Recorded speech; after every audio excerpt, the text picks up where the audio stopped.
A fire this morning on Allenby Street completely gutted the upper flat of a two-story concrete structure. While no one was at home at the time of the blaze, all indications, based on the outcome of a preliminary inquiry, are that it was a result of an electrical flaw. At 09:35 on a Friday, 20th November 2015, the National Fire Service received a call of a structural fire at number 79 Allenby Street, Belize City. On arrival on scene, the upper flat of a two-story concrete structure was seen on fire. Following a brief size-up, the fire department got into operation to extinguish the fire. The fire was later brought under control and extinguished. As a result of the fire, the eastern half of the structure was severely damaged by the fire. Inside the residence are the charred remains of its furnishings. A majority of those items were damaged by fire and water, leaving little that can be salvaged by its occupants. We understand that there was an individual downstairs, yes, and that person went up to try and salvage what he can from the structure. No information had been received from him whether he did or did not. Word of the incident caught the attention of police stationed in the area. Their response was immediate. As a result of that information, Precinct 1 personnel responding, me as the person in charge, I come on the scene to assess to see that everything, all the measures are in place. I must say that was perfectly in order. The fire service did arrive.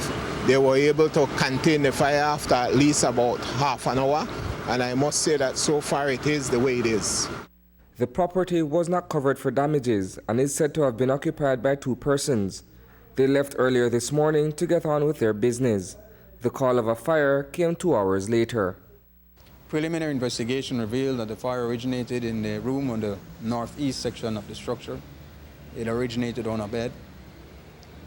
The structure was not insured and was owned by one Mr. Rice. Apparently the fire was the result of an electrical fault of a light above the bed. A check on the electrical breaker shows that there were 4 breakers that had tripped as a result of the fire. Was anyone in the house? Information we had received is that the last person had left the structure at around 7:30 this morning. That individual says that the only thing left on the bed at the time he had left was a charger. The charger was plugged into the wall, but there was nothing plugged into the charging end. There was an iron on the floor beside the bed. The iron was also plugged in, but was turned off and had nothing to do with what caused the fire. Students at nearby St. Ignatius Primary School had to be evacuated from their classrooms as the wind pattern blew the acrid plume in their direction. That was as a result of the wind direction blowing smoke towards the occupied school buildings.